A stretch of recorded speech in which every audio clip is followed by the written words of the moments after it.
Okay, perfect. Well, we'll get ourselves started here. So Nai had reached out to me, or Co had reached out to me a few weeks ago, and they had asked on an opportunity to do a workshop on public speaking. Now, I know for a lot of you, public speaking is something that makes you very anxious. And it's true, they say, outside of the fear of death, public speaking is one of the greatest fears that people experience. So it is something that you may have to master. And the reality being is that you may end up in a position or in a situation where you have to do some public speaking. And so to kind of just kick this thing off, I've got a few videos I want to show you.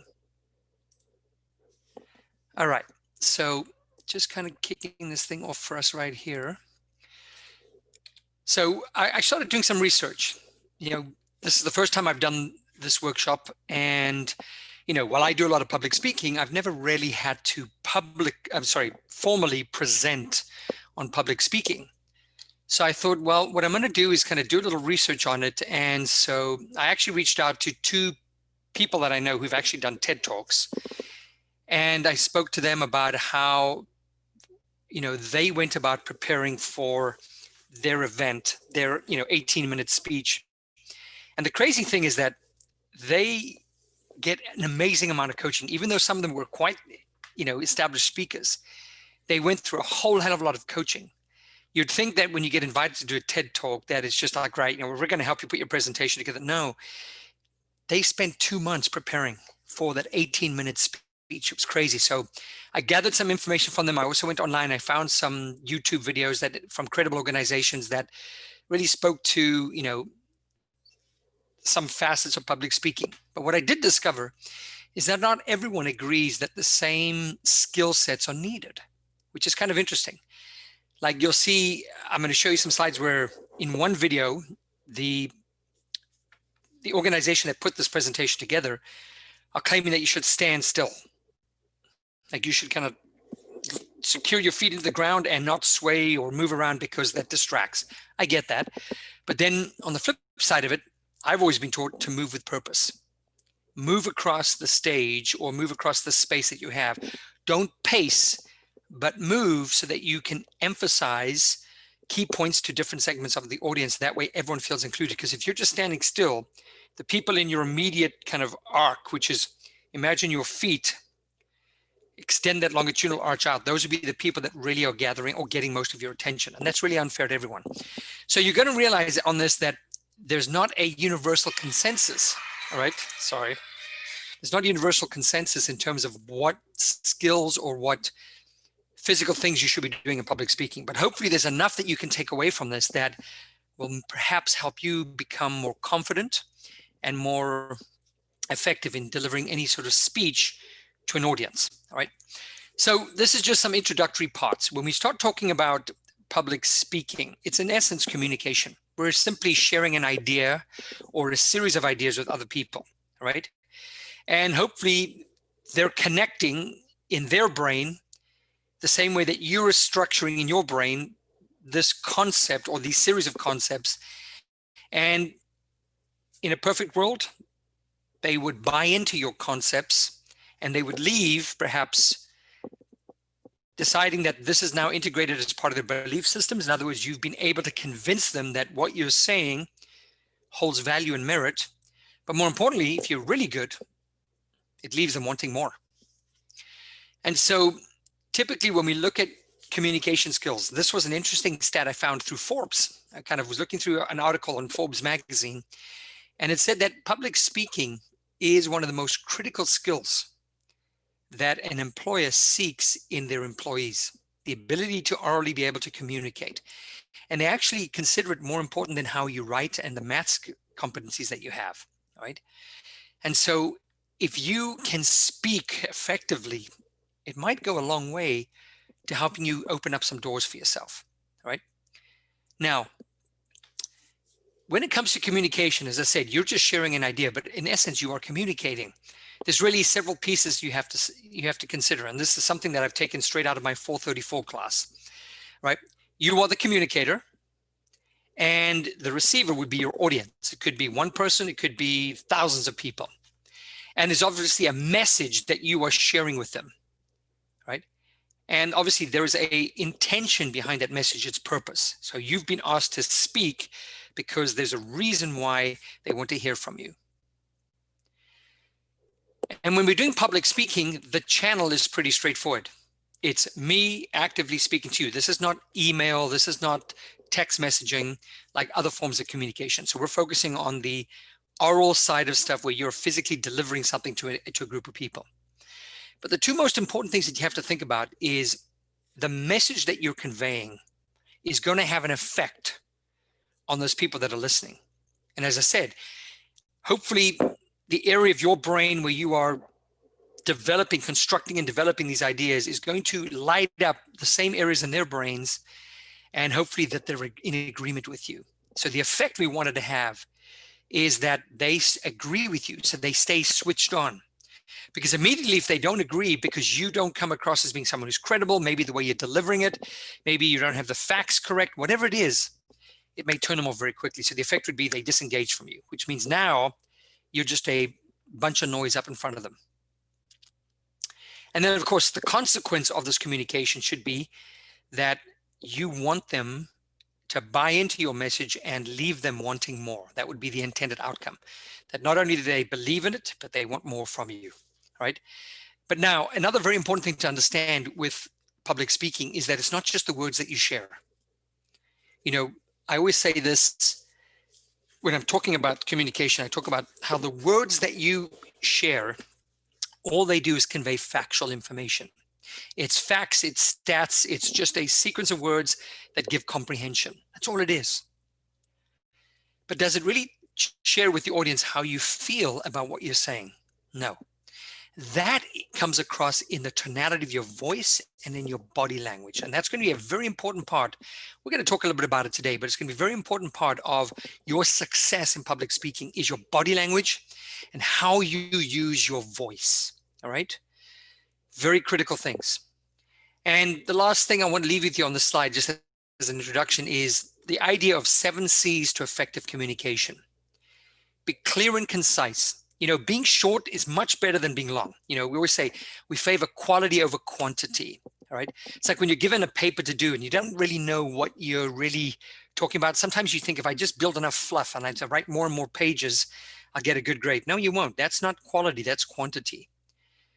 The best message is something that's clear and concise, to the point, delivered with such an impact that you took 60 seconds to say something that wowed me, rather than trying to, you know, blab on for 5 minutes trying to get that message across.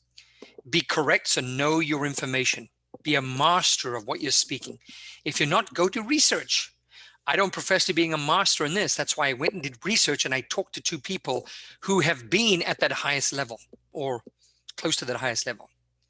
Be coherent, be complete, be concrete, and be courteous. Remember, you want to talk, you're there to serve the audience. You're there to share your ideas for their benefit.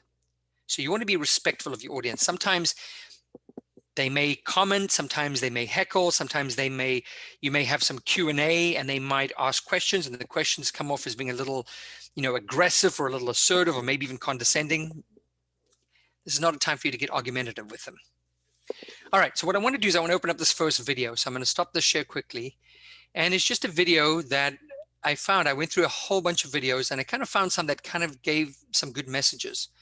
So I want to kind of share this one with you. So let's pull it up here. All right, so this one was done by a company that really focuses on, you know, building out TV, you know, sort of infomercials and TV shows where they get people speaking to the camera. So they seem to have some credibility. So let's kind of get this going here. I got to make sure I am. Where's my computer audio? Share computer sound. There we go. Okay. In the live events and production industries for over 40 years and have worked with hundreds of presenters all over the world. In this video, we are going to share with you our top 10 tips guaranteed to make you a better presenter. So let's get started. Number 1, focus on the audience. Your presentation is not about you, it's about the audience. What benefit will the audience get from listening to you? What do you want them to think, feel, and do as a result of listening to you? Once you have these clear objectives in your mind, you are on your way to delivering a winning presentation. Number 2, delete all excess text from your slides. Loads of bullet points on your slides are a complete waste of time. Nobody actually reads them. I'm going to pause right there. This is intended to be a marketing presentation. If you're doing an educational presentation where people want to take notes, then I would suggest you ignore this, because actually research has indicated that if you want people to be active listeners, then put relevant content on the slide so people can actually listen actively rather than having their heads down and taking notes. So this particular number 2, I would just tell you, take this with caution. This would be if you're doing more of a marketing or pitching an idea rather than an educational presentation. The brain is a self-organizing mechanism. If you use slides like these, you're sending a signal directly to the audience to start daydreaming. Your slides are not your speaker notes. Use powerful images and pictures. They are much more effective in getting your message across. Number 3, keep it simple. Less really is more. Get used to cutting out material. Include in your presentation only what really matters. This is a difficult process, but think back to point 1. What do you want the audience to think, feel, and do? If your content doesn't match your answers to these questions, cut it out. Use the same language that you'd use while explaining your presentation to a friend in the local pub over a pint, and try to use simple wording too to make your content clear and easy to understand. Rules of 3 can be really effective. Number 4, rehearse. Always, always rehearse. The biggest single difference a presenter can make to their performance is to stand up in front of the bathroom mirror and rehearse. If you are serious about success, then you need to get serious about rehearsing. And if you don't prepare, then prepare to fail. Number 5 is especially important if you're speaking at an event or away from your usual place of work. Make friends with the crew and the people at the venue. The crew can play a huge part in your success, and if you are rude and arrogant, they'll enjoy watching you fail. Get there early, make friends with them, learn their names, and ask them for help and advice. Ask politely for a sound check. Ask to view your PowerPoint slides on the big screen. You can see where I'm going with this. This preparation will ease your nerves and raise your confidence before your presentation starts. Number 6. Now this is a much debated point, but we always say dress to impress. If you are in any doubt about what to wear, be smart. Smart hair, smart shoes, smart dress sense. Don't fall into the trap of getting up on stage looking casual because you'll only look scruffy. If it's smart casual dress wear, always go the smarter side of casual. Better for people to say, wow, she looks smart, rather than, God, she could have made an effort. Number 7, make friends with yourself and be comfortable. Don't create a posher version of the real you, someone who uses big words and tries to disguise a regional accent. You are unique. You are special. Nobody is quite like you. So stick to the real you, be authentic, and the audience will believe in you. Number 8, stand still. Everyone feels a rush of adrenaline as they stand up, ready to speak in front of an audience. As adrenaline flows through the body, your body will get ready for fight or flight. The lactic acid builds up in your muscle tissue and you will feel an overwhelming need to move. This is what we call weaving. An advanced stage of weaving is prowling, from one end of the stage to the other. Lock out your hips and imagine that your feet are stuck to the floor. you still have plenty of room to move around.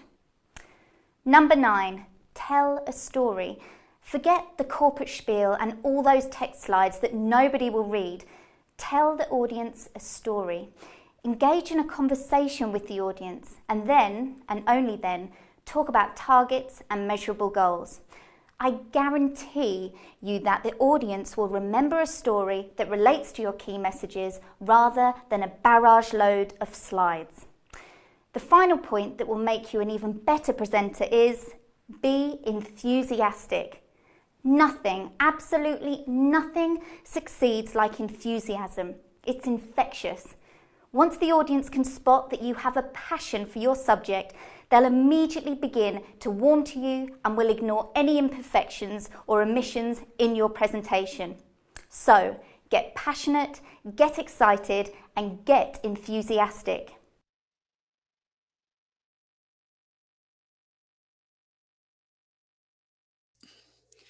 So there were some basic concepts that we showed, and you're going to see the theme kind of repeating itself as we kind of go through this presentation, right? So I went to Toastmasters, and Toastmasters is probably one of the largest organizations that actually teaches people how to public speak.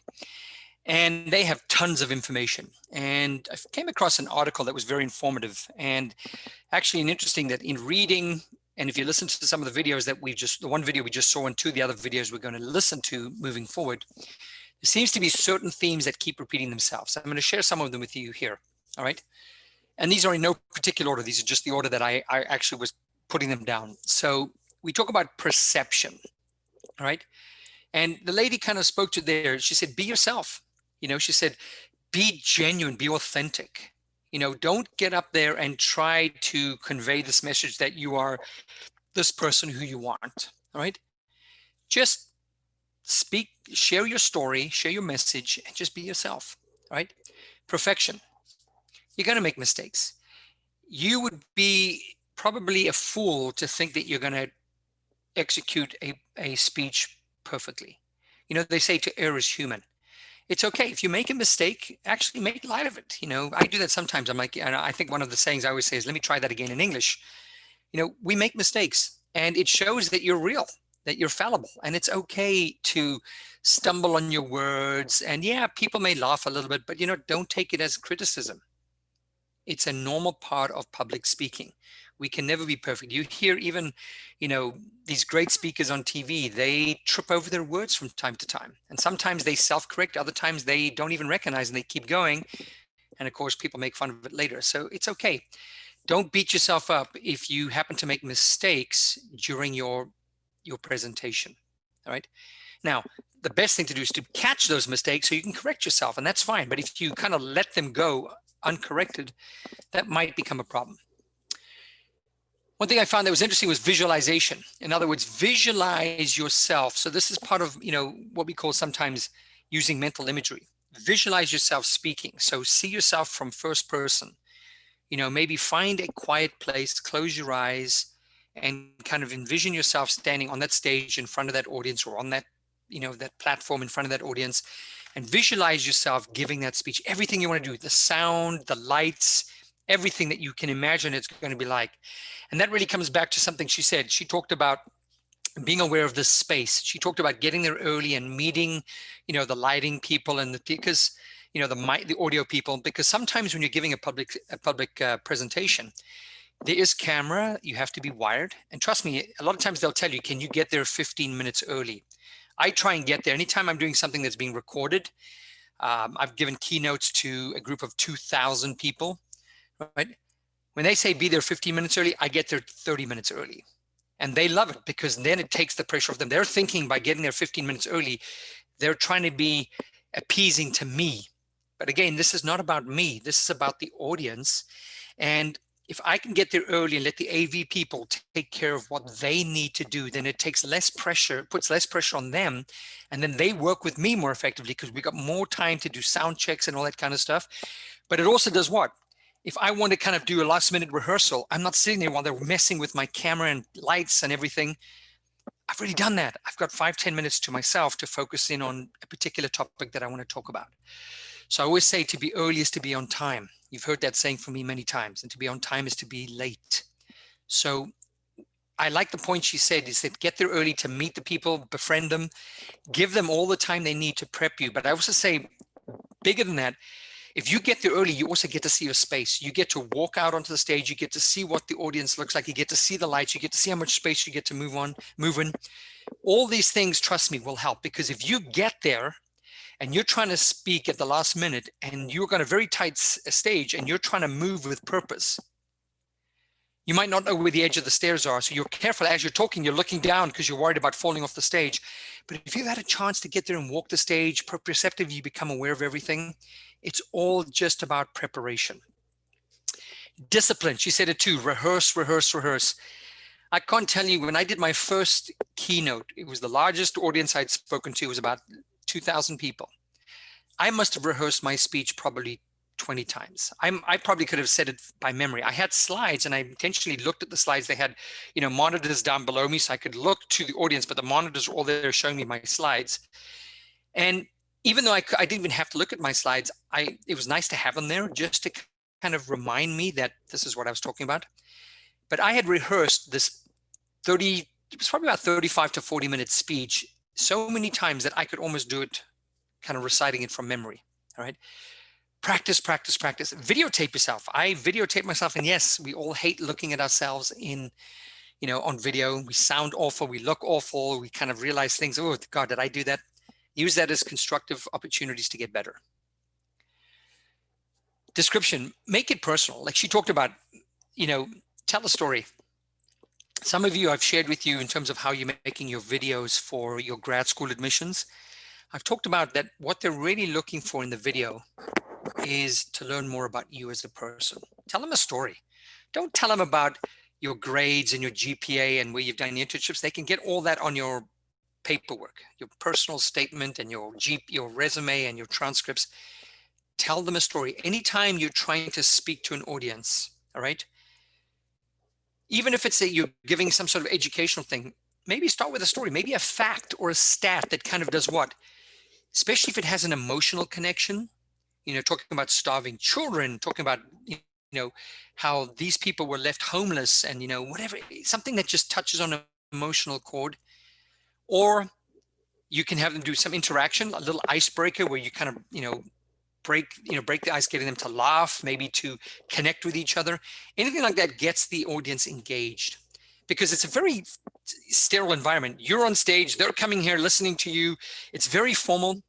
And if you want to be comfortable and you want to be yourself, well, most of you speaking in a very formal manner is not yourself. That's not what you like to do. Think about, she said, drinking as you're talking to your your mate in a pub with a beer, right? That's kind of how you want it. Now, you don't want to be casual and all too relaxed, but you want to kind of lower down the formality of it. And the great way to do it is just to connect with the audience. And a great way to connect is with a story to start. So always think, when you're thinking about the theme of the conversation, what am I going to talk to this audience about? What are the key points I want them to learn? How would you start that with some sort of story? Maybe you know something. So the same thing when you write your personal statement for grad school. All right. That's also about then getting to know you as a person. Start with a story. What was that moment in your life that changed your thinking, that helped you decide this is what I want to do? That's the story that really connects with the reader, with the audience. So think about that. Inspiration. Remember, you are there to serve the audience. This is not about you. This is not about, the bravado. Look at me, I'm on stage, I'm a great person. No, this is about a message that you have or an idea that you have, and you want to share it with them to help them be better. All right, how are you helping them? That's what you need to think. So everything you're doing in your speech is to help them be better. From the moment you start to the moment you end, they've somehow got better from listening to you. And as I said, if you do that effectively, they're going to want more, right? And that's the anticipation that we talk about right there. Some other things to think about. As I talked about, you saw the lady there. She had a very articulate voice. She used her voice very effectively, right? We're going to kind of talk about a few more. I'm going to bring up a few more videos. But the idea is she talked about dress for success. If you're ever uncertain, you should be having a conversation with the people that are setting up this opportunity for you to talk as to what kind of audience do I have? All right. What's the nature of the conversation I'm giving? All right. Where is it? What time of the day? What's the nature of the topic? And then, who's the general audience that's going to be there? Because that'll give you some sense of how you should prepare yourself professionally. In other words, grooming and dressing. And I just said, always overdress rather than underdress. She made that same point. Eye contact. If you've ever done public speaking where you're on a stage and there's lights on you, you'll notice one thing very quickly. You don't see much past the 10th row. You could be in a room where there's, 100 rows. But the reality is you generally, with the lights on your eyes, you want to keep your eyes down because you don't want to look up because the lights will blind you. So you're always looking down a little bit, which means your focus is going to be on that first 10 rows. What you'll see beyond the 10 rows is just shapes. You want to be able to see a face. So, but what you want to do is to scan your eyes, all right? Float your eyes across. Don't always look at the first 10 rows. Just kind of look, pan not only this way, but pan that way. Every now and again, open up your eyes so it looks like you're projecting your eyes across audience. Don't do it for too long because those lights will be blinding. But, just like I said with your body, moving with purpose, you want to basically, give the impression that you're sharing your message with everyone equally. And so if I just stand here and I just look at the group in front of me, like in a classroom, if I just stand in a classroom right in front of a group of people, and that's all I'm talking to is that 30 people, then everyone else, feels like they're not getting the same attention, which means they get disengaged. You want to move, and if you can, every now and again, you might even find yourself making direct eye contact just for a second with a person and a person and a person and a person. So your eyes are not constantly scanning. Your eyes will fix on a group, and you might actually make eye contact with one or two people. That's fine. Don't stare at a person because then they feel singled out. Just make eye contact maybe for a second, and then you can just move your eyes casually over to other people or to other segments of the audience. Use your body, all right? Subtle things. If you happen to emphasize a point, if I lean forward, so if I'm standing and as I want to make a point, I'm like, this is what I want you to do. That subtle leaning forward, all right? Believe it or not, that little movement conveys a stronger message. It lets people know this is something I'm really passionate about and I'm leaning towards you, which means I'm trying to make a stronger connection. It's the same thing we say when someone is talking to you. If you lean back, you convey disinterest. If you happen to slightly lean forward, not all the way forward in their space, but just kind of slightly lean forward, that inclination of your body actually does what? It conveys interest. And so same thing when you're public speaking, as you're talking, if you want to make a point, take that, take a little step forward, almost like you're about to lean towards the audience, and then use your hands. Don't point. I've shared this, an example of a study with those of you that have taken 434 with me. A very eye-opening study was done in Australia where they had a great speaker. And this speaker was asked to deliver a message. But the setup was that they delivered the same message on two separate occasions. The speaker wore the exact same clothes. They used the exact same scenario. It was the same auditorium, the same lighting, the same message, the same everything. The only thing that differed was the audience. Two different audiences. So day one, audience A, day two, audience B. And the only thing that the speaker did differently was how he used his hands during this presentation. It was a short presentation. In one of them, even though he was giving a very kind of, positive and kind of, very, sort of informative message, he was pointing a lot. He was pointing at the audience saying, these are the things that you need to know. This is why it's important. And he was using his voice wonderfully. He was using his body language wonderfully. All right. But what he was doing is pointing, direct finger point. On the second day, he never did that. He always used open hands and used what we call indirect pointing. So it's where you kind of take your hand and you put it there and you emphasize like this. Bill Clinton was a master at this. Right? Still is. I guess he public speaks and he's still alive. And same message, everything, same tone of voice, but instead of doing the direct pointing, would offer his hands open like this and would also use this non-direct pointing. And what they ended up doing is asking the audience at the end of the presentation, they had them do two things. Number one, fill out a survey on their impressions of the speaker. And then number two, they had them do a little quiz. And the quiz is based on how much they remembered of the speech that that presenter delivered. What was interesting is this: the perceptions were horribly different. I mean, significantly different. When he was pointing with his fingers, the audience perceived him to be very argumentative, very confrontational, very directive. They almost were turned off by him. And in fact, when they asked to score, take that little quiz, they didn't score as very well on the quiz because they had kind of turned themselves off. They had disengaged themselves from the speaker, so they weren't really listening to the speaker, so they didn't retain as much information, and they hence performed more poorly on the little quiz. By comparison, the person that was doing this, never direct pointing, was considered to be engaging and inspirational and motivational and all these positive attributes. And when they scored them on the actual quiz, guess what? They performed more effectively. Now, you may not be aware of this, but unless you've seen yourself present, you probably aren't self-aware of how much pointing you may be doing. And you may not do this maliciously. You might just be a habit that you like say, oh, that's important. Yeah, let's make sure we do that. Realize that the message you're conveying, remember that how you truly feel about what you're saying is going to be conveyed through your body language and your tone of your voice.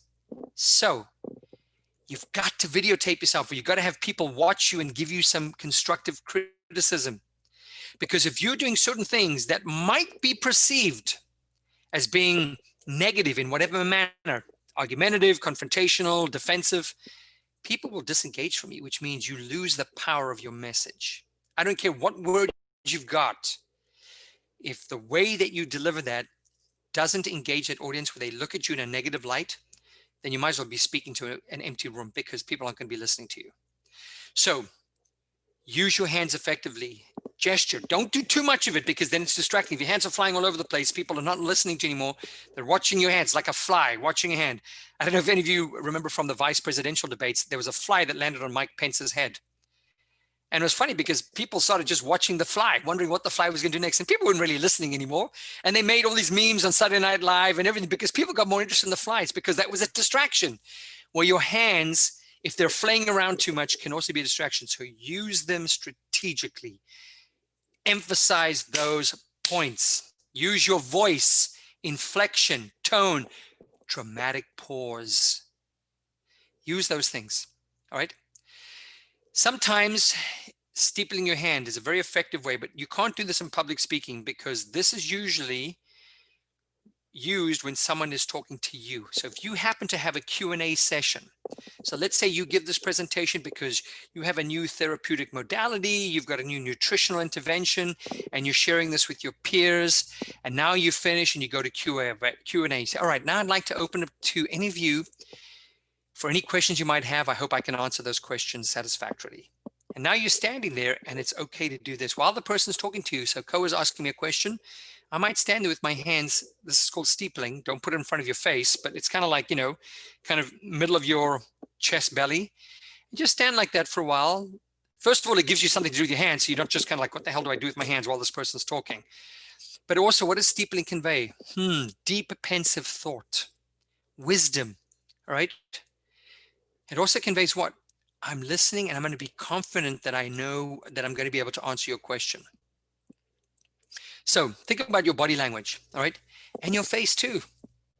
Use appropriate facial expressions. Don't go too crazy, all right?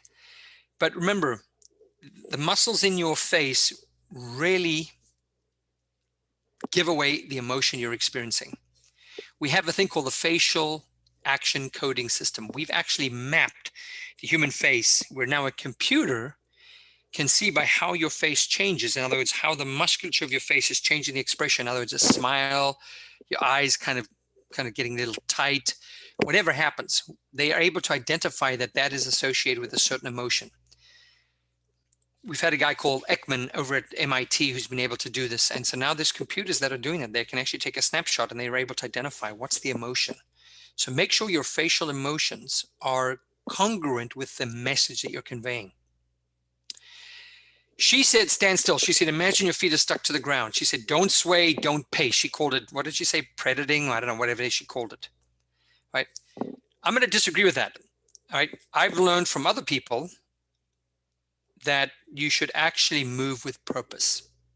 Now, if you just have a small group right there, then I agree with you, stand still. But if I've got a large audience, like I'm in a lecture hall, like some of the lecture halls that I teach in. So when some of you've taken 3 or 4 with me in person, some of you have taken 434 with me in person, big lecture halls, I don't just stand. It kind of sucks because whenever time the camera's filming me, I'm always off and on the camera. Like I'm out of the camera frame, I'm in the camera frame. I don't care. You're not taking that class to see me. You're there to listen and to learn, right? So you don't need to see me. But the idea is this: if I just stood in the middle, there would only be those people sitting in that section immediately in front of me that really are getting my attention, who become my point of interest. At least that's the message I'm conveying. And that's not true. The person sitting in the very top corner should be getting the same attention as the person sitting in the very front row. And so it's hard to do, because the reality is you're always going to talk to these people here because I'm standing at a certain level. If I was standing high, it would be easy for me to talk to the audience. So it's hard for you to always do what. I have to tilt your head up and talk to the people up there. But you have to think about these things. But at least if you can't do that, you can move. You can move and get to a point and stop. And kind of spend a little bit of time here. Let your eyes float through this area. Talk to them. Emphasize a point or two. Then move. Stop. You don't have to move all the way across. You can just move and stop, and then move and stop, and move and stop. You can do that. You don't have to just kind of go from one side all the way to the other side, because that now starts to mimic pacing. And generally when you pace, it's because you're nervous, right? So move with purpose. If you are going to stand still, like she said, then do me a favor, at least rotate your body. Pan across the audience so that everyone in the audience feels like they're getting your attention. All right, things you can do again. We know that speaking creates a lot of anxiety. So there's a thing called the power pose. I talked about this early in the semester when we did a presentation on interviews. We did a workshop on interviews, sorry. The power pose is basically hands on your hips. Think Superman, think Wonder Woman. So when you're rehearsing your presentation at home in private, strike that pose. They've actually done studies to show that actually can reduce the level of cortisol, so that fight or flight response can be diminished, right? And it increases certain levels of like certain neurotransmitters like dopamine and serotonin that actually make you feel a little bit more confident. And it also can elevate levels of testosterone. Believe it or not, when you start to believe in yourself, you can get a little bit of an increase in testosterone. Yes, ladies, even you can get some testosterone released. And what does that do? That gives you a sense of confidence. Why? Because testosterone is generally associated with power and dominance, and with that comes a little bit more confidence, right? We just need a little bit just to help you feel more comfortable speaking. Hands behind your head, leaning back, all right? Kind of like this position. Never do that in public, never do that with people, but this also is a way to kind of help you boost confidence. So if you're say studying for an exam and you're kind of saying, okay, what do I know about this topic? And you're kind of struggling with the words. Sometimes they believe that this position and you sit back and you just start speaking can actually instill some confidence in you. I'm not a big believer of that, but that is out there. That information is out there. Look like you're listening. So again, when you're talking to the audience, as I said, use that subtle forward lean every now and then so it looks like you're engaged in this conversation. Same thing when someone's talking to you. If you have a Q&A session, even if you can hear them, maybe just kind of lean forward a little bit and kind of go, oh, okay, great question, thank you. That little option that I had where I leant forward towards you shows that I'm actively showing interest in what you have to say. I'm a big fan of this next one, number 8. I talk about removing barriers. Sometimes you go into a classroom, and you might have experienced this in your own classes at San Diego State, where the speaker, the professor, the instructor, the speaker, whoever there is delivering the content, stands behind their podium. They stand at the front of the classroom behind a podium. They've just put a barrier between you and the audience. You're not connecting with your audience when you put a barrier in between. Best thing you can do is, if you want to really engage your audience, if you look at, that's why if you look at the TED Talks, they don't have podiums there. They have the person just on the stage to move freely around the stage so they can feel like they're engaging that audience. You want to avoid any time putting barriers there. And also, if you can, If the setup, the space allows you, get off the stage. Now, if it's kind of a amphitheater where people even in the back can see you, then that works. But if you're in a room that's very flat and you get off the stage, the people in the back may not see you, which is kind of a nuisance because they won't be able to see you, because a lot of people don't just want to hear you, they want to see you too.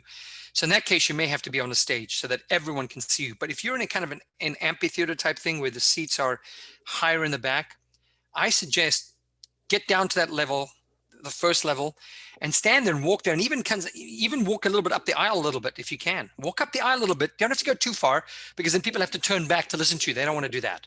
But just walk like maybe the first 1 or 2 rows. That way you're conveying this message. I'm one of you. My message is for you. We're connecting. And then, of course, use your voice. All right. All right. So I've got 2 more videos here I want to quickly go. And one is actually from Toastmasters. I'm going to play it right now. And then we're going to watch these 2 videos. One of them is about 5 minutes. One's about 3 minutes. And again, they're just going to basically reiterate a lot of the things I'm saying here. So I'm hoping that what you're getting is that there's some consensus of the message. So between what I've just shared with you and what that lady said in the first video, there's already some consistency in the message. And I want you to basically listen to what's coming up in the next 2 videos. You'll see some consistent themes. And then we're going to do a little exercise together. All right. So let me kind of switch my screen here. All right, hopefully you can all see this screen.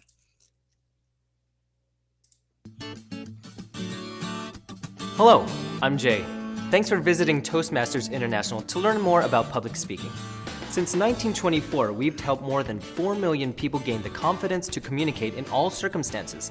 And one of the most demanding situations you'll ever face is speaking to an audience. Here are some time-tested tips to help you prepare so that you feel empowered to impress others.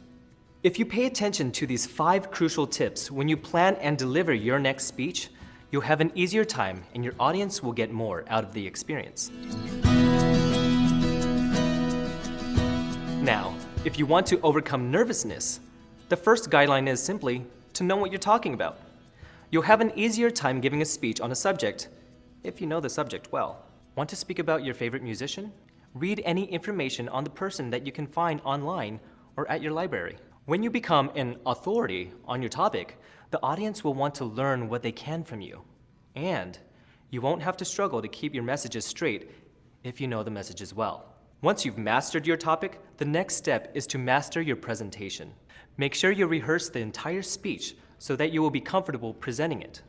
And practice any difficult parts repeatedly until they flow smoothly. Whether or not you memorize each word, you should make sure you know the order of your messages. That's why new Toastmasters members begin with the icebreaker speech. It's a chance to talk about the subject you know best, yourself. Then all you have to focus on is practicing how well you tell your story. Understand the importance of knowing who will be listening to you and where you will be when you give your presentation. Both the audience and location can create limitations that are important to understand. For example, if you are a researcher, you might speak about the math behind your work. Now, if you're addressing a group of college professors, you could use highly technical language to discuss a sophisticated research project. Would you do that if you were describing your work to a group of school children? For young kids, wouldn't it be better to talk about how people learn things through research? Knowing your audience means understanding and respecting their particular characteristics. Before you prepare your speech, their geography, politics, culture, and age, and other traits will define them as a group and will guide you in tailoring your presentation to fit their needs. Be sure to check out your location before you present. Will there be enough space on stage for everything you need? If you're planning to deliver a PowerPoint presentation, are you sure they'll have a screen? Or have you been placed in an outdoor amphitheater with too much sun for anyone to see the screen? What about audience size? Will a sound system be available if you need it? All these questions are important to answer before you take the stage.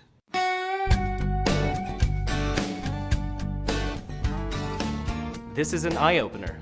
For you, not your audience. You'd be surprised how much an audience misses during a presentation. If you make a minor mistake, such as skipping a portion of your speech or forgetting a few words, don't worry. Your audience most likely doesn't have a clue. Just keep going, and you'll find your way back on track with your next point. If you apologize, you call attention to the wrong part of your presentation, which takes away the important point you want to make. An advanced speaker knows how to guide the audience's attention toward the important parts and away from the small stuff. Whether you make a mistake or not, just remember that people want you to do a good job. And because of that, they're rooting for you. It helps to remember this with the next tip.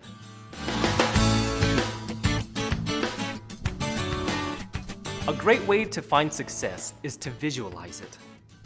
Give yourself time for this important form of preparation. See yourself making important, valid points with appropriate gestures and body language that emotionally connect you with your audience. Once you see yourself using what works, you'll feel more relaxed and confident. And don't forget to imagine pausing while your audience applauds wildly.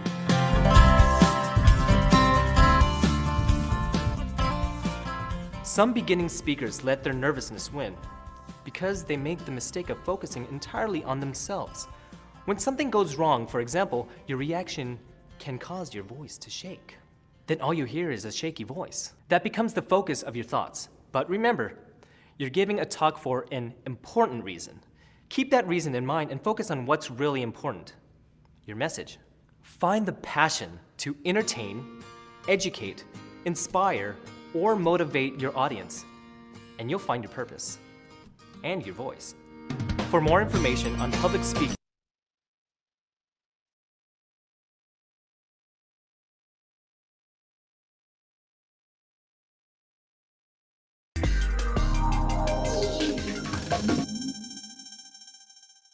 We all have to speak in front of an audience occasionally. We might be training co-workers, giving a presentation to customers, or speaking at a conference. How well we perform affects people's opinion of us, so we can feel afraid that we'll fail. But public speaking is a learnable skill, just like any other. Follow our tips and you too can become a confident and compelling speaker. First and foremost, engage your audience members. Hook them from the outset by starting with an interesting fact, a challenging question, or an intriguing statement. Encourage your audience to participate by asking a question that gets people thinking and that's hard not to respond to.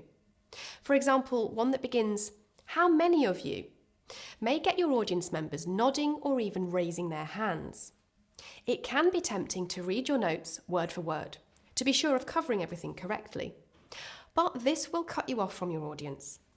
Instead, list important points on cue cards and only refer to them if you have to. Your audience will also more likely warm to you if you talk naturally as if you're addressing one person, not a crowd. But this takes practice. Rehearse plenty of times so that you can talk fluently. Then do a practice run in front of a small supportive audience and ask for feedback. And record or film your sessions so you can see your strengths and weaknesses for yourself and hone your skills. Before you deliver your speech, get yourself into the right mindset by thinking positively. Banish any negative self-talk by using affirmations. Visualize yourself giving a successful speech. A natural reaction to the fear of public speaking is the flight, fight or freeze response. But you can lessen its hold on you. Focus on what your audience is going to gain from your talk, rather than on how you're feeling. And take slow, deep breaths before you begin. Be aware that nerves might make you talk too quickly, so force yourself to slow down. Don't be afraid to pause and gather your thoughts. You'll appear more relaxed and confident by not charging on in a panic. You'll look particularly confident if you're standing up straight, looking people in the eye and smiling. The more you speak in front of others, the better you'll be at it. So be sure to take up opportunities to deliver presentations or address meetings rather than avoiding them. If you do, you'll likely enhance your reputation and you could even earn yourself recognition or a promotion. For more information and tips about better public speaking, see the article that accompanies this video.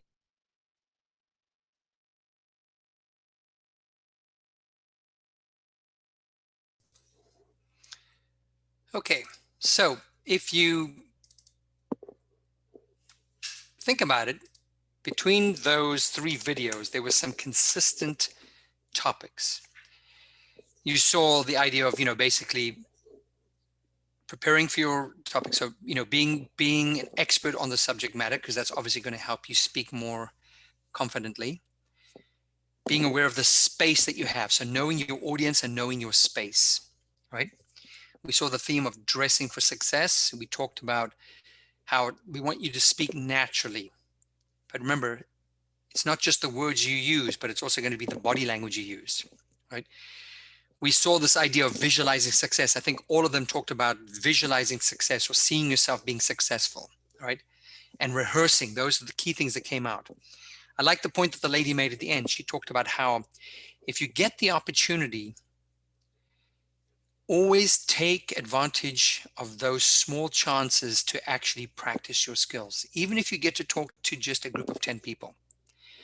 Because the more times you get in front of an audience and the more opportunities you have to speak to that audience, the more you learn to master your nerves. And so it is that teacher, it's a trainable skill.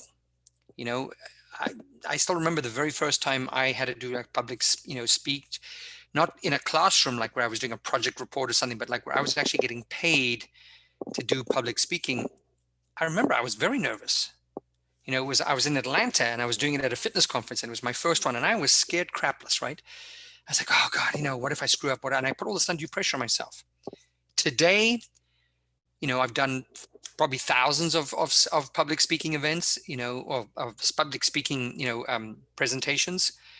I've done them to class sizes that, I still consider that to be professional. But today it's just like me talking to another person, and the same thing will happen to you. If this is something that makes you nervous, it's something that you've got to master. And the only way you're going to master this is by doing them over and over and over again. Get every opportunity you can.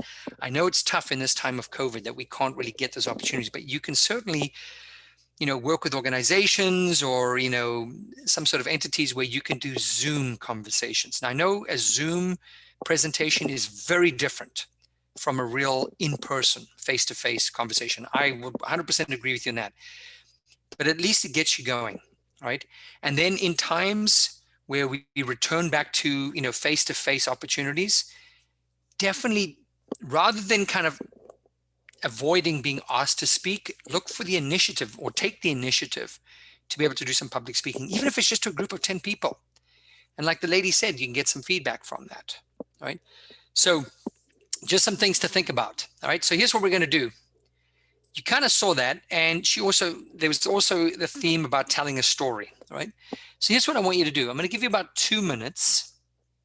And here's what I want you to do. We're going to talk about something that's in your wheelhouse. It could be something that you've done. Could be something that you believe that you've got some expertise in. It could be something you've experienced. I'm going to let you choose what it is that you want to speak on. And here's what I want to do. I'm going to give you 2 minutes to think about how you're going to say that. So if you need to think about it, write down some notes. Remember, don't write down sentences because I want you to speak from the heart. This is something that you know like the back of your hand. So you shouldn't have to do notes. But if you want to just put down some notes or some words so that you remember the sequence of things that you want to say, that's fine. I'm going to give you 2 minutes to prep something that you could share in about 30 to 45 seconds that is kind of powerful and compelling that will grab my attention. It can be on anything that's in your wheelhouse. It could be something fictitious. You're making up something. You could say, imagine if, or it might be something where you're asking me to think about something and you want to share a story. You might say, what would you do in this scenario? Because this happened to me. I mean, whatever you want it to be. All right. All right. So I'm going to give you 2 minutes on the clock. This is a little bit of impromptu right now. All right. So you got 2 minutes on the clock to think about something that you can talk about in about 30 seconds. Let's call it 30 seconds. We'd have to go to 45. And then what we do when we come back, I'm going to ask some of you just to kind of unmute yourselves and say it. All right. This is an opportunity for you just to talk. All right. So 2 minutes on the clock. Ready? I'll give you 2 minutes to prepare yourselves. Go ahead. Go.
Okay.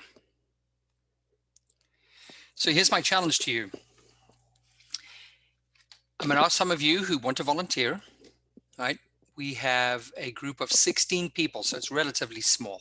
I'm going to ask those of you who want to offer their 30 seconds. I want you to focus on 5 things as you give your presentation. Number 1, I can't see most of you. I can just see your heads. So I want you to strike that power pose. I want you to put your hands on your hips just like you're Superman or Wonder Woman.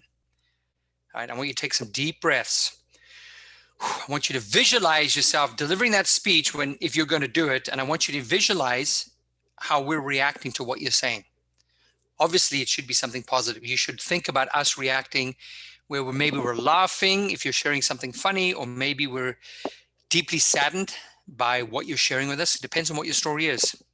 But I want you to do 2 things during that presentation. I want you to emphatically use your voice. Use it powerfully.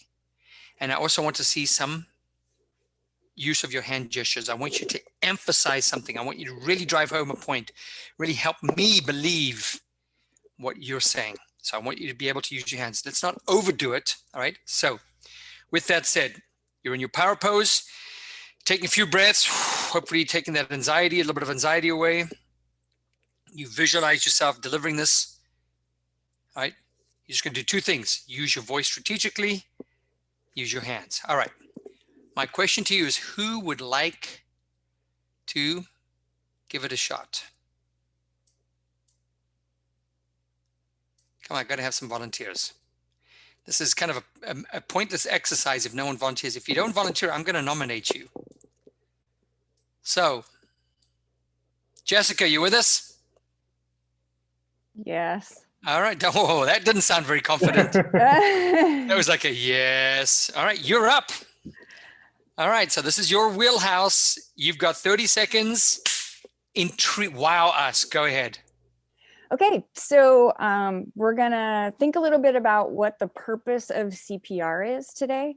So if you think back to any like TV show or like movie where they're doing CPR, you watch them like race over to the victim and they like check them out and they're like, oh no, there's no pulse. And they start pumping on the chest.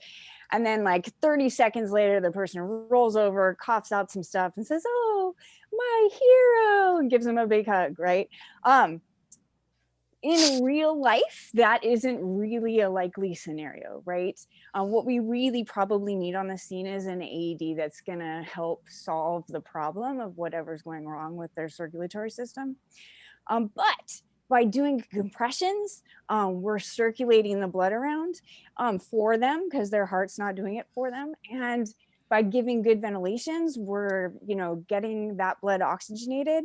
And so CPR is actually going to keep our brain and their brain and organs alive until we can get more advanced medical care or get an AED on scene. Okay, good. So some feedback. You could tell by her voice, she was very passionate about what she was saying. She had some inflection in her voice. She definitely used her hands. Maybe, Jessica, a little too much. You were kind of always moving around. I was looking at the background and I was looking at how you were kind of blocking out the background all the time because you were so passionate, emphatic about it. But I loved it. I would say probably a little bit more decaf. All right. But I really think your story was good. But the way you started, you said, I want to share with you the purpose of CPR. I would have just gone straight into the story. You've all seen a TV show with this person, because that would have really drawn me in, because people knew if you were giving a speech, they would probably know why they're there. If you were the highlighted speaker, you were talking about the purpose of CPR, they would know that, so you wouldn't have to explain it. You wouldn't have to say, I'm here today to talk to you about the purpose of CPR. So I loved your story. Hey, we've all seen a TV show. Remember this is what happens in a TV show. That's a great way to start. All right. So good job. All right. Who wants to volunteer to go next? Go, you're laughing. You're up. Oh, Okay. What do you mean? Boy, I've seen such pessimism right off the bat here.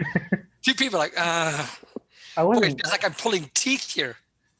well, I wasn't ready for this, but I gave you 2 minutes. This is But- impromptu. All you got to do is talk for 30 seconds on something in your wheelhouse. Come on. okay, I'm going to talk about undergraduate. Just start Okay. talking. Tell us the story. Don't do it. As I say, we just talked about this. Come on, go. So I would like to talk about the No. What I want to talk about. Just what's the next sentence? Can I get back to you? Get it? Okay, we'll come back. Emily, you with us? Emily's running and hiding. Natalie? Is everyone hiding here? Benjamin? Was everyone got they're just left themselves on and they've just run away? They doing Boy, something this else. is getting pretty weak.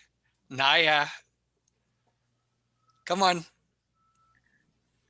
Okay, cool. Wow, that really built. Well, okay, I'm here to talk to you guys today. So buckle up. This is going to be a wild ride.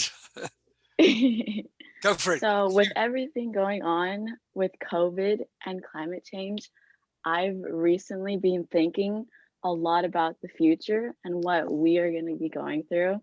And in my mind, I see it as apocalyptic, and like everybody's going to be trying to fight for resources because everybody's seen the clock of like climate change, like how the world's going to end in 7 years. And so like after these 7 years, I've been imagining what's going to happen to us. And like COVID, it's not really getting much better either.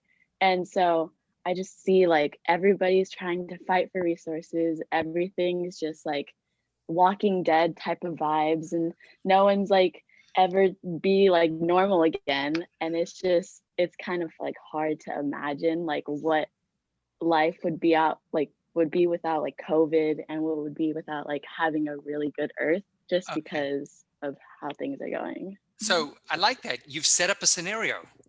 It's a very a very kind of drab scenario, being kind of this apocalypse that's awaiting us.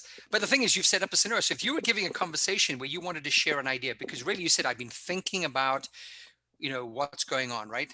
Climate change, COVID. If you had a presentation where you were going to share an idea, like you had a solution, I think it'd be a great way to start. What are you doing? You're stoking fear, right? Not that I love fear, but what you're providing is what comes after the fear is hope. And I'm hoping that your message would go to hope, right?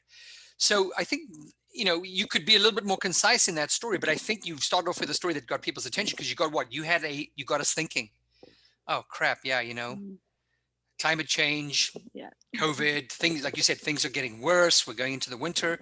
And just as I'm feeling down, you'd be like, but there is hope. There is some solutions. Let me share some ideas with you. Then all of a sudden that would change. Everyone would be listening now because you've just as they feel the sense of despair, you're kind of bringing us out of that sense of despair. And I think that's, that could be a good way to start your presentation, right? So good start. Now, Koa, she didn't say, today I'm going to talk to you. She says, I've been thinking about this. So I'm back to you. We're going to get this right. All right. Your turn. What's your story? So since the whole pandemic started, and I see that many students got impacted from the pandemic, especially from the academic way and the mental health. And I feel like mental health is very important to mention here because it's going to impact on students about performing in classes. So that's the reason why I want to discuss some ways that we can come together and discuss about how to help some mental health. Okay. I'm going to pause you there. I want you to say that all again. I liked it. I want tone in your voice and I want body language. I want to see, you talked about some things. Come on, get a little bit more passionate about this. All right, you're acting. I'm the director. Cut. I need a new take on this one. I need to see you. You're not just some professional being interviewed. You're acting. So come on, let me see it. I want to see you. Take it away. Ready? 3, 2, 1, go.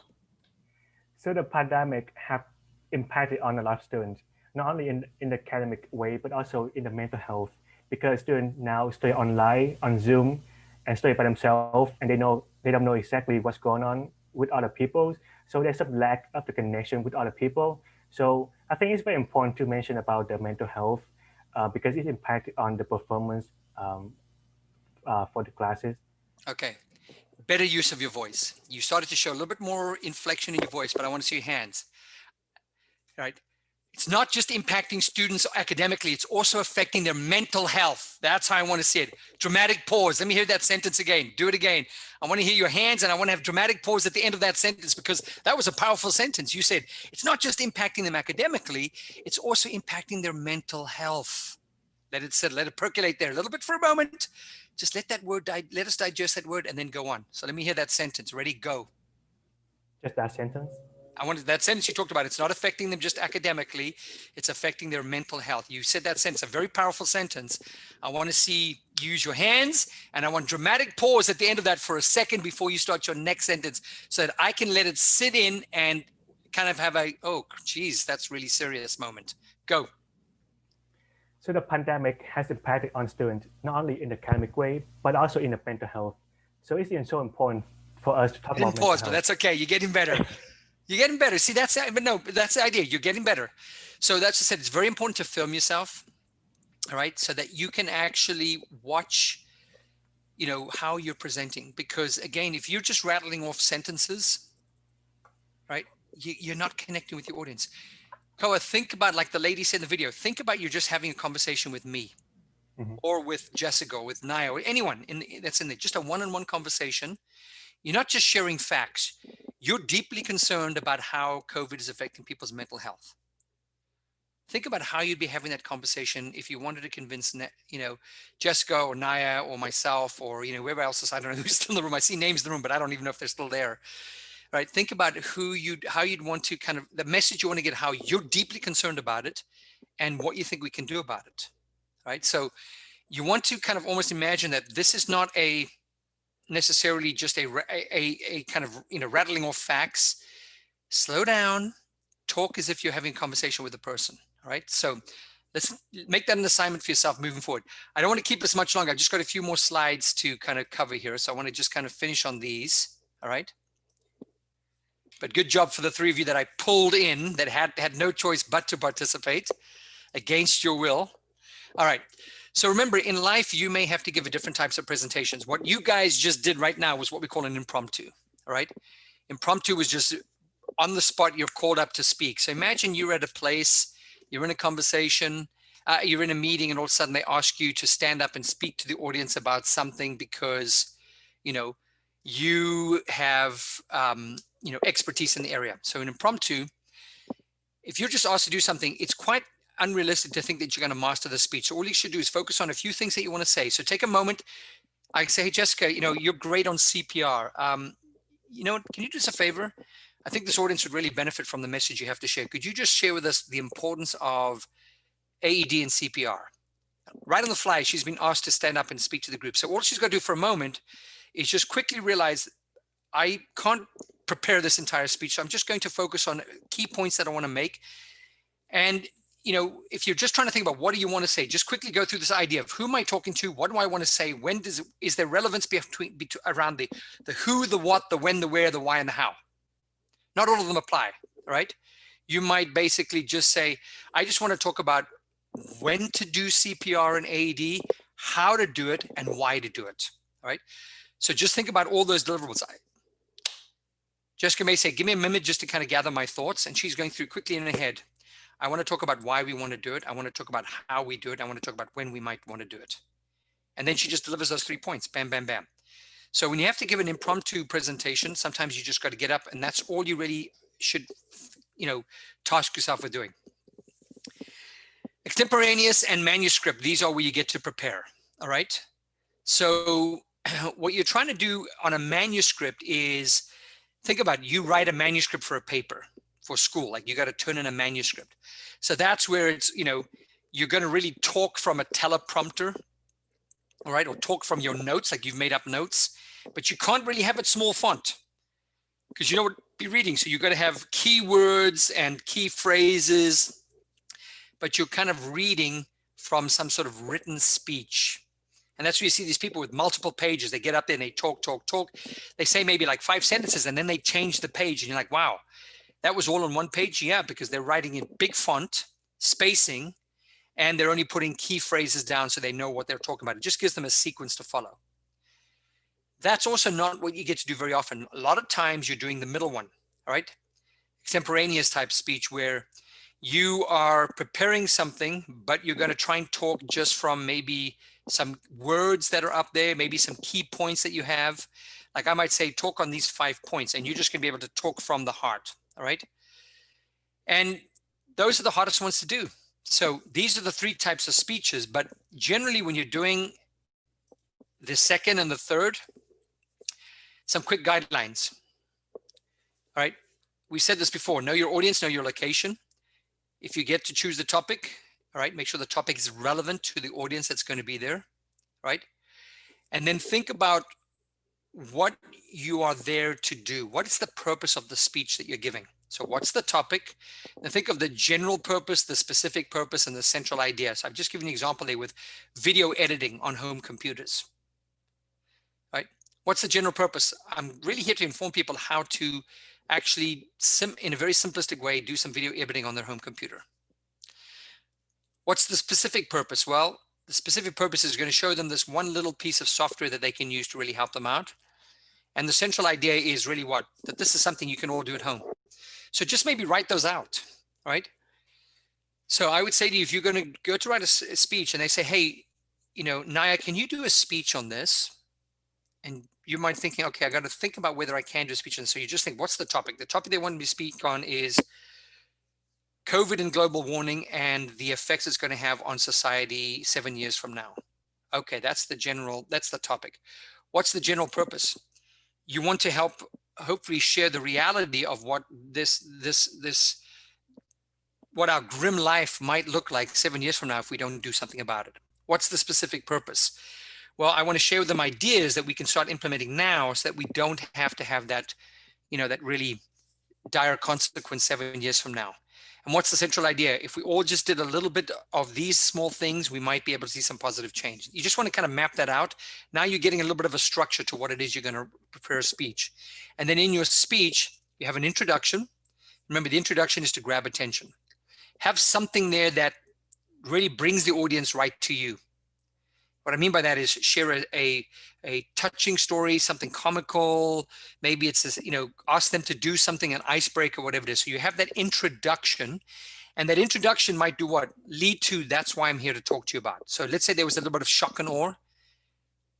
You know, like you're talking about the grim reality, and I might say, that's why I'm here today, to share with you ideas so that we don't have to experience that 7 years from today. Or to Jessica, to your point, you know, that's why I'm here today. So after I've done that little story of, you know, you've seen the TV shows and everything, that's why I'm here today, because in reality, that never happens. But it doesn't have to be, you know, something that is so complicated. It can be relatively simple. And that's what I'm here to show you today. For you, Koa, you could be saying, you know, there is this idea we're starting to see. In fact, there was a study that was just released yesterday showing the capacity for mental illness and the damage that COVID can be happening on the nerves. So you're absolutely right. There is definitely not just the stress related to being in quarantine, but it's also we're finding a direct correlation that there is some connection between COVID and mental illness. And so you might say, that's why I'm here to talk to you about today. I want to talk to you about how mental illness needs to be treated as part of the COVID therapeutics, all right?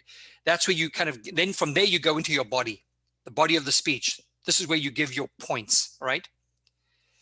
And, you know, keep them engaged, throw a little humor in there and everything. And then you want to always end with a conclusion. The conclusion is the closing parts where you might start with a word saying, you know, so to kind of close off, you know, what I've been emphasizing today, or in conclusion, you know, or, you know, kind of in closing, what I'd like to share with you is 3 main takeaways, or the key points that I presented today and how you can apply these into your life.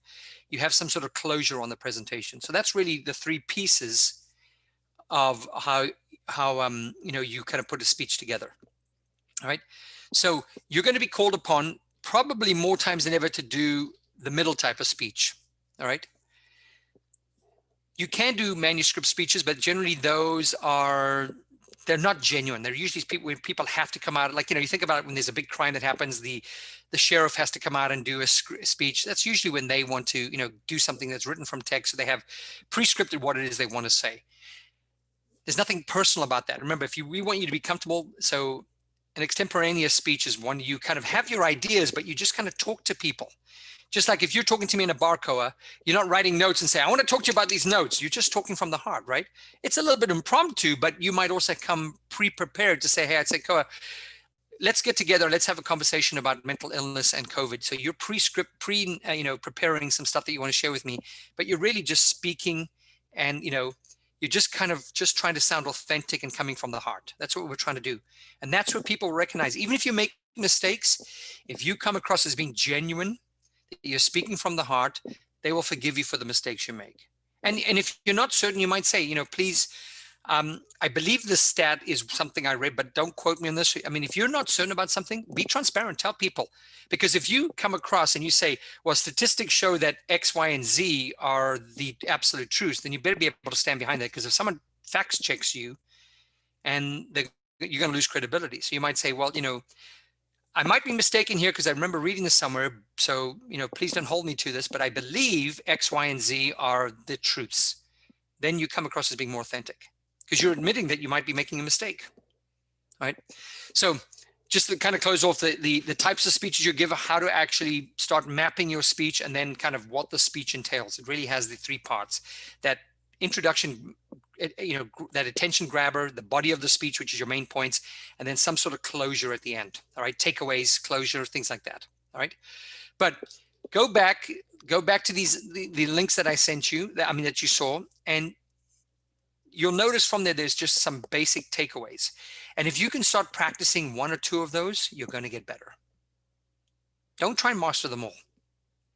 They say, you see the quote I have at the very end here: master your topic, then master your speaking. Obviously know what you're talking about, but then your speaking will come.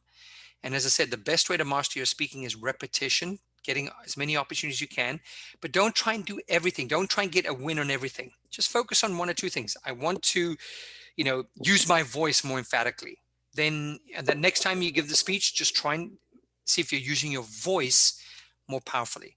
Then the next time you might say, I'm going to use my body more effectively, or I'm going, you just have a checklist of things that you want to improve upon and just tackle them one at a time. There's no magic ingredient to public speaking. The only given that I will tell you is exposure and practice. The more you do it, the easier it becomes. I'll tell you that. And you've got to overcome that inertia that you're faced with right now, because this is your first time out is always going to be the hardest, but it does get easier. And I say that from my own experience, and I say that from what thousands of people before me have also said, right? So go forth and conquer. I would love the opportunity in normal times for people to get up. And that's why some of those people do those 499s with me, because they want to do more public speaking. And so that's part of the task that they're faced with when they're, that's part of the task that they get in the class, is overcoming that fear of public speaking, because they're talking to a class of 200 to 300. That's the only way you're going to do it. All right. Okay. Any other questions you might have? All right. Next time around, I expect to see public speaking skills out of all of you.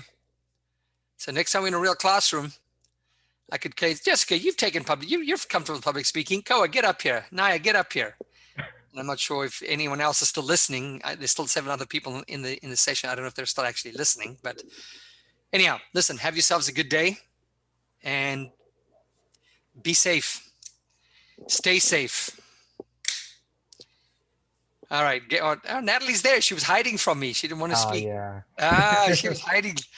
She didn't want to speak. Kelly's saying, I'm listening, just terrified of public speaking. Kelly, you're not alone. It is as I said, outside of the fear of death, it's one of the greatest phobias and fears that people have. It really triggers that fight or flight. All right. And you look like sometimes you can get to that freeze, but I will tell you, start small. Just start with a small group, like situations like this, where there's just a small group of us, and talk. And I guarantee you it gets easier. You just have to commit to doing it. All right. And that's what Toastmasters do. Toastmasters, when you go there, they're an organization that really helps people overcome their fears and become, I'm not going to say great, but become better at public speaking. And what they do repetitively is, in their small classroom settings, is they just have you get up and do impromptu type presentations, and they have you do something from manuscript and extemporaneous, and they have you do these types of things. And it's just repetition, repetition, repetition. And over time, it becomes easier. All right. We all have to start somewhere. So don't run from that fear. I would suggest you face it and you just work in small little steps to overcome it. And you will find that you will be successful at it. All right. The other thing we can do is you can always just get small groups. So when we get back to normal times, this might be good exercises to do where we get core members together and we just do small little breakouts where we put people into maybe pods of 5 or 6 and we just start there. And we can just kind of have a series of workshops where we just keep building from there. So good idea, Naya, that you brought up or I think it was Naya though, but to do this public speaking thing, because I think this is a fear that a lot of people have. My $4.99s are always available to you. If any of you decide to take me up on a $4.99 opportunity, that's a great way to overcome those fears, but that's like throwing you into the deep end because you're doing in front of 200 people, but give it a shot. You're always welcome.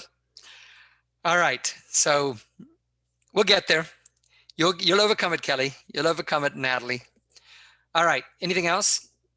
I have a question. Yeah, go ahead, Angeline. It's not regarding